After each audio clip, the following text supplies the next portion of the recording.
নমস্কার, হ্যাংলা হেসেলের আরও একটা নতুন পর্ব নিয়ে আপনাদের সঙ্গে আমি সুজাতা। তবে আজকে হ্যাংলা হেসেলে আপনাদের জন্য কোন রেসিপি রয়েছে জানলে কিন্তু একটু অবাক হয়ে যাবেন।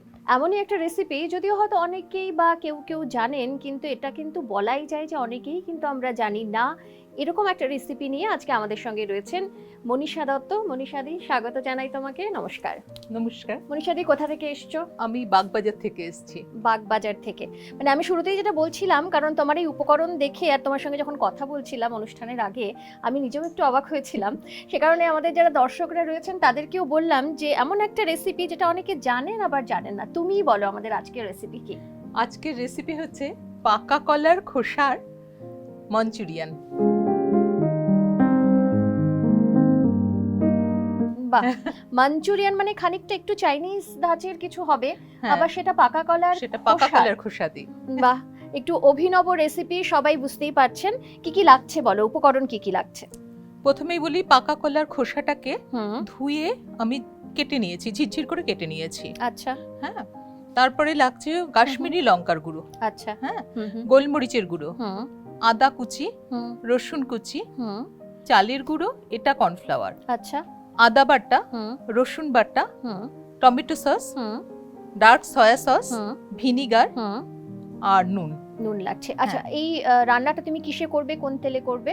সাদা তেলে হবে। সাদা তেলে। আচ্ছা, এবারে শুরু করে আজকে কি করতে হবে বলো।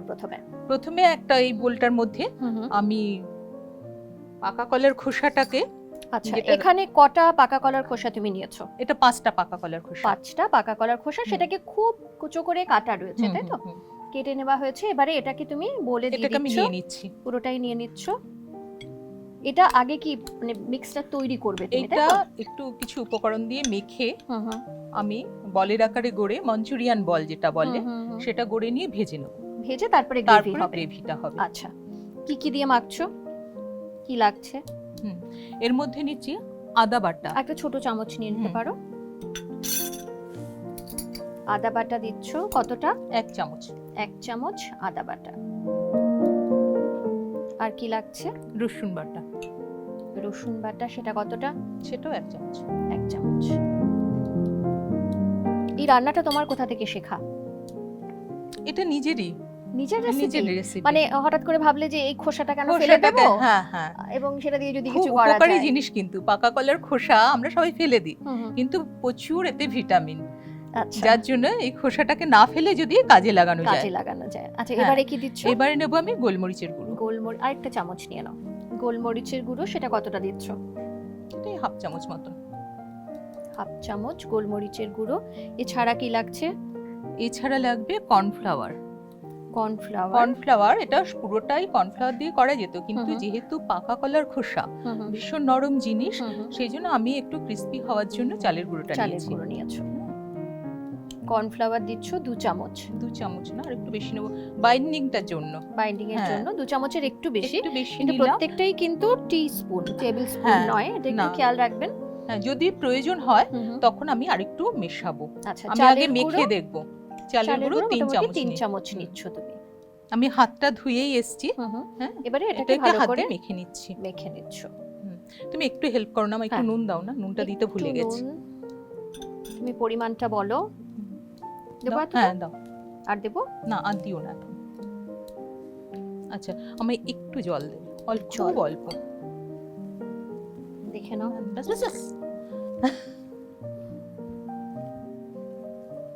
আচ্ছা, এটা ভালো করে তুমি মেখে নিচ্ছ, মানে বাইন্ডিং এর জন্য যতটা চালের গুঁড়ো বা কর্নফ্লাওয়ার দরকার, যাতে কলার খোসার স্বাদটা যাতে এগুলোতে ঢাকা না পড়ে। মানে এরকম ধরো, এটা একদম অভিনব একটা রেসিপি। এরকম তোমার একটা হবির মধ্যে কি মাঝে মাঝে বিভিন্ন জিনিস নিয়ে ট্রাই করো, যেটা দিয়ে এরকম বানালে কি বলি তো, ধরো ভালো লাগছে না, আমার মেয়ে বাইরে থাকে, হ্যাঁ, বাড়িতে একাই থাকি, হাজবেন্ড সার্ভিসে যান, তা ভালো লাগছে না, ভালো লাগার হচ্ছিল রান্নাঘরে ঢুকে যাই।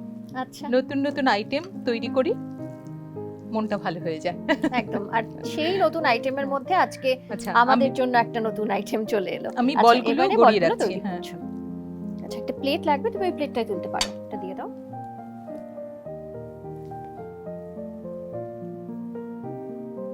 ছোট ছোট করে বলটা তৈরি করে রাখছো তো?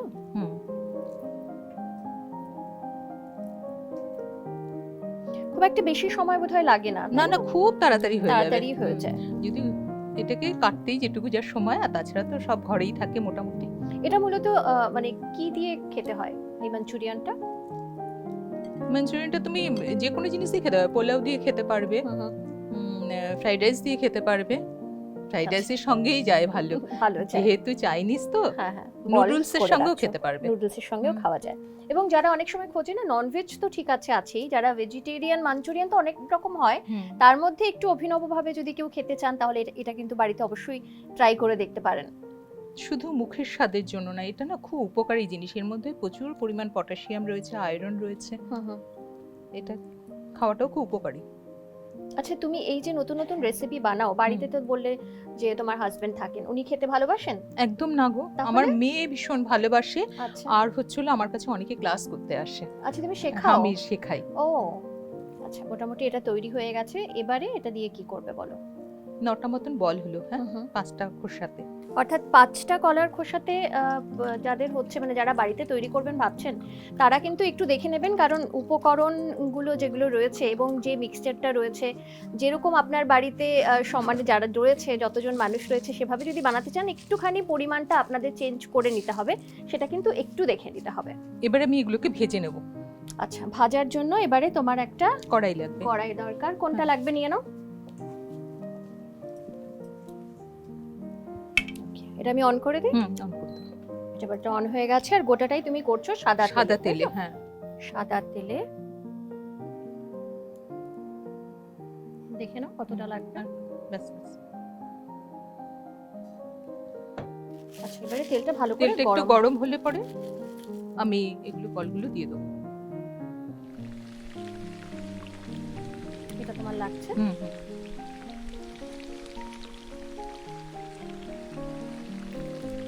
আচ্ছা, এটা তো একটু মিষ্টি স্বাদ হবে না? হ্যাঁ, একটু মিষ্টি মিষ্টি স্বাদ কলার হবে, খোসা যেহেতু। হ্যাঁ, এমনি মঞ্চুরিয়ানটাও কিন্তু একটু মিষ্টি স্বাদেরই হয়। আচ্ছা, এটা এবারে ভালো করে তুমি ভেজে নিচ্ছ। এটা কি মানে যেটা তুমি বলছো যে সাদা তেলে ভাজতে হবে, কিন্তু বেশি করে তেল দিয়ে ডিপ ফ্রাই করতে হচ্ছে? ডিপ ফ্রাই করতে হচ্ছে, হ্যাঁ। আর মিডিয়াম আঁচে করলে ভালো হয়, কারণ ভেতরটা যাতে কাঁচা না থাকে। আমি একটু কম করে দিই এটা।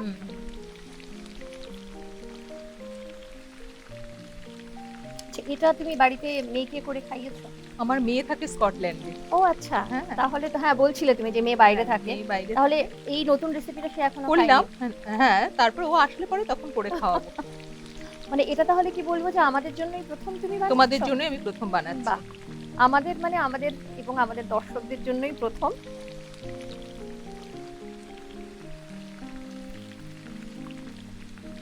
আচ্ছা, আমাদের মনে হয় এগুলো ভাজা হয়ে গেছে। হ্যাঁ, আমি তুলে নিচ্ছি। এটা একটু কম আছে ভেজে নেওয়াই ভালো, যাতে ভেতরটা ভালো করে যাতে ভাজাটা হয়। এটা কি বন্ধ করে দেবো? হ্যাঁ, দাও। এবারে কি করবে বলো? এবারে আমি তেলটাকে একটু কমিয়ে নেব, যেহেতু গ্রেভি হবে সেহেতু তেলটা একদম কম তুমি ব্যবহার করছো। এবারে এটা অন করে দিলাম আমি। হ্যাঁ, অন করে দাও। তেলটা তো গরমই আছে। আমি এর মধ্যে প্রথমে রসুন কুচি নিলাম। রসুন কুচি দিচ্ছ? পুরোটাই দিয়ে দিচ্ছি। এখানে কটা রসুন রয়েছে? এটা 1 চামচ মতো রসুন কুচি। 1 চামচ রসুন কুচি। আর কি দিচ্ছ? আদা কুচি। আদা কুচি দিচ্ছ, সেটাও 1 চামচ।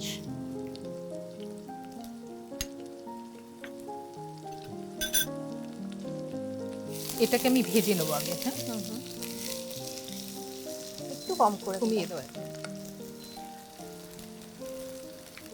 আচ্ছা, সাদা তেলের মধ্যে রসুন আর আদা কুচি দিয়ে সেটাকে তুমি ভালো করে আগে ভেজে দিচ্ছ।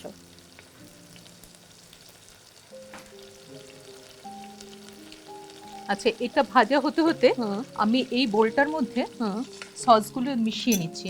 আচ্ছা, বলো, আমি তোমায় হেল্প করি এটাতে। কতটা দেব? এই চামচে 2 চামচ দাও টমেটো সস। 2 চামচ টমেটো সস।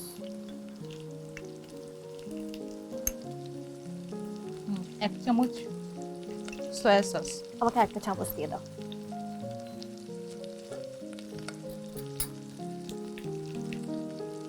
1 চামচ সয়া সস। আর কি লাগবে? মানে 1 টেবিল চামচ হলো। হ্যাঁ, আর 1 চামচ ভিনিগার।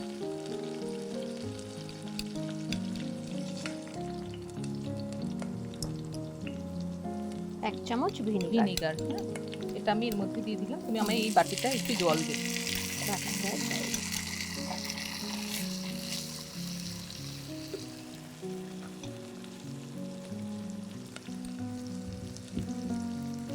এই সসগুলো আমি ধুয়ে নিলাম। এবারে একটু বাড়িয়ে যেটা অ্যাকচুয়ালি গ্রেভিটা তৈরি হচ্ছে। গ্রেভিটা তৈরি তুমি দিলে ভিনিগার এবং সয়া সস আর টমেটো সস। আমি এটাই একটু কাশ্মীরি লঙ্কার গুঁড়ো দিলাম।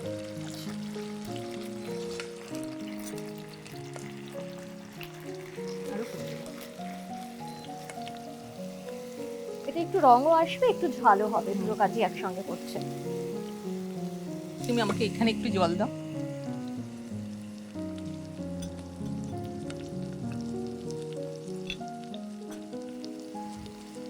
কি দিচ্ছ এটাতে? এই বাটিটার মধ্যে 1 চামচ কর্নফ্লাওয়ার দিয়ে দেবো। 1 চামচ মানে টিস্পুনের, তাই তো? টেবিল স্পুন লাগবে, 2 টিস্পুনে 1 টেবিল স্পুন হয়ে যাবে।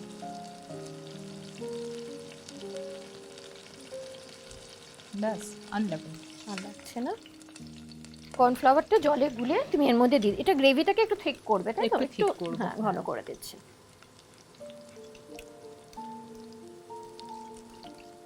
বাহ, সুন্দর রং এসে গেছে।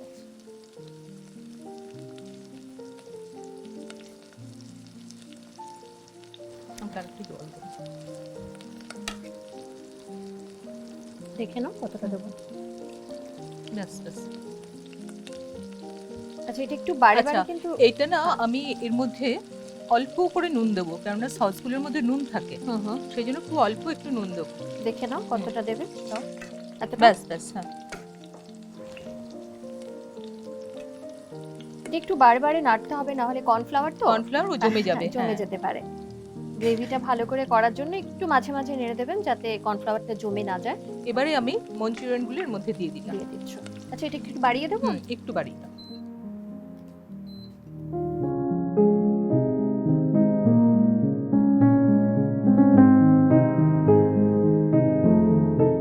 ইচ্ছা করলে এর মধ্যে স্প্রিং অনিয়ন কুচি করে এর মধ্যে ছড়িয়ে দিলে দেখতে ভালো লাগবে। হ্যাঁ, মোটামুটি কিন্তু আমার রান্না হয়ে গেছে। হ্যাঁ, একটু লো ফ্লেমে মিনিট 2 মতন ফুটলে এটা হয়ে যাবে। এটা কি ঢাকা দিয়ে রাখতে হবে না? লো ফ্লেমে এমনি থাকবে। লো ফ্লেমে আমরা 2 মিনিট মতন রাখছি এটাকে, তারপরেই কিন্তু তৈরি আমাদের পাকা কলার খোসার মাঞ্চুরিয়ান। মোটামুটি তৈরি হয়ে গেছে। তৈরি হয়ে গেছে। তাহলে এটা বন্ধ করে দাও। হ্যাঁ, বন্ধ করে দাও। আচ্ছা, এবারে সার্ভ করবে তুমি। তোমার এটাতে হবে? হ্যাঁ, ওটা দাও। তুমি এটা নাও, এবারে এটার মধ্যে তুমি সুন্দর করে তুলে দাও।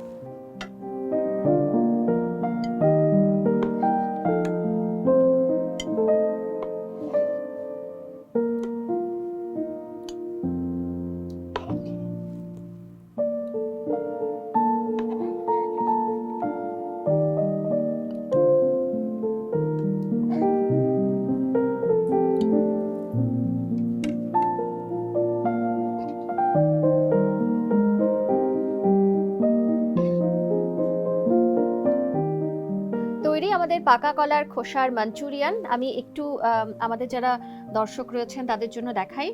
মাঞ্চুরিয়ান যেরকম দেখতে হয় একদম অবিকল সেরকমই দেখতে, কারণ এটা তো মাঞ্চুরিয়ান, কিন্তু এটা কোনো নন ভেজ মাঞ্চুরিয়ান নয়, পুরোপুরি ভেজ মাঞ্চুরিয়ান। আর এবং ভেজ মাঞ্চুরিয়ান তো অনেক রকম হয়, এটা একটু আলাদা, একটু না অনেকটাই আলাদা। পাকা কলার খোসার মানে যেটা আমরা সাধারণত ব্যবহার করি না, কলাটা খেয়ে খোসাটা ফেলেই দিই, সেরকম একটা জিনিস দিয়ে কিন্তু আজকের এই স্পেশাল রেসিপি তৈরি হয়ে গেছে। আপনারা অবশ্যই বাড়িতে ট্রাই করবেন। আমরা তো এখানে ট্রাই করবোই, খাবোই এবং সেটা আপনাদের তো জানাবো, কিন্তু তার পাশাপাশি আপনারাও কিন্তু অবশ্যই বাড়িতে ট্রাই করবেন। কেমন হলো আমাদের কমেন্ট বক্সে সেটা কিন্তু অবশ্যই জানাবেন। মনীষা দি, থ্যাংক ইউ সো মাচ। একটা অভিনব রেসিপি তুমি উপহার দিলে। আমি তো ফার্স্ট টাইম শুনলাম যে এরকম একটা, কিন্তু সম্পূর্ণ আমার নিজস্ব রেসিপি এবং এত সুন্দর একটা রেসিপি উপহার দিয়েছো। যারা দর্শকরা রয়েছেন তারাও কিন্তু খেয়ে জানাবেন মনীষা দির এই রেসিপিটা আপনাদের কেমন লাগলো। এবং মনীষাদি আরো এরকম নতুন নতুন রেসিপি আমাদের উপহার দিও। একদম। আবারও দেখা হবে এরকম নতুন কোনো রেসিপি নিয়ে তোমার সঙ্গে। খুব ভালো থেকো ততক্ষণ।